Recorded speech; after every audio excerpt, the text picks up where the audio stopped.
Mais qu'est donc cette secte étrange? Chronique du 20-01-2018.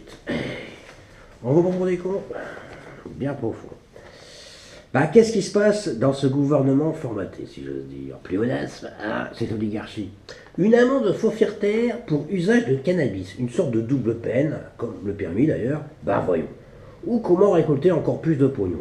Tu pourras désormais te balader et faire ta star avec un faux joint dans le paf, ça, pas de problème. Hardisson aurait eu l'idée de s'en mettre deux à chaque oreille.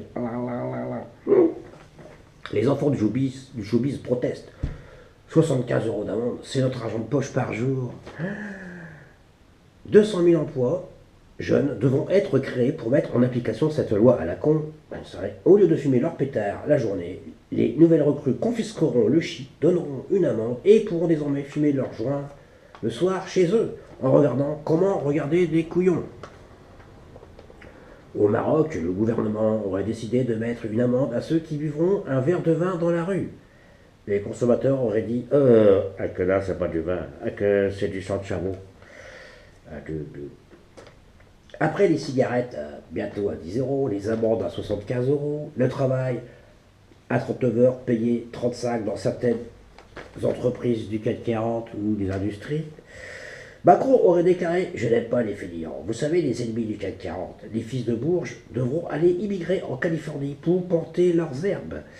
Et Brigitte qui se balade encore en Coco Chanel, en Vuitton, et qui va au zoo, devra animer l'émission Comment se faire lifter sans ressembler à une gueudon. Magnifique, elle lui donnera des conseils. Après le château de Versailles, un passage par la Suisse, une visite est prévue pour serrer la main des agriculteurs vachiers. 12 heures par jour, revenu 700 euros, source Europa. Adieu. L'exploitation est dans le pré. Même Trump n'est pas si bête. Bon, ben voilà. L'écrivain Yann Moix aurait fait son rebelle en déclarant Gérard Collomb, arrière petit-fils caché de Christophe Colomb, que je vous laisse réfléchir là-dessus, le ministre de la Batraque. Il a dû écouter la vieille chanson de Renaud, Elle est sous le signe de l'Hexagone. Si vous ne connaissez pas, découvrez-la. Il a dit, jure, faut mieux être alcoolique qu'un jacon. Ça dure pas longtemps. Adieu. C'est pas l'homme qui prend la mer, c'est la mer qui prend l'homme. Ta-da-da. Ma mère, elle m'a pris, je me souviens, elle m'a dit, j'ai troqué mes Santiago, mon cuir un peu zone, contre une paire de Doxane et un vieux ciré jaune. J'ai déserté mes vieux qui me disaient, sois prudent, la mer c'est dégueulasse et les poissons baissent dedans. Dès que le vent soufflera, je repartira. Dès que les vents tourneront, nous nous en allons.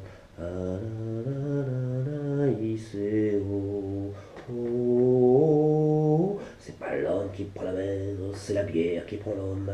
Mais elle prend pas la femme qui préfère le champagne.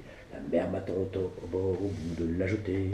Son horizon est bien mort, sur ses yeux délavés. Assis sur une bite d'amarrage, elle attend son homme qui la cuite. Sa mère, c'est son malin, dès qu'elle tout fera, nous nous en allons. C'était la minute pub.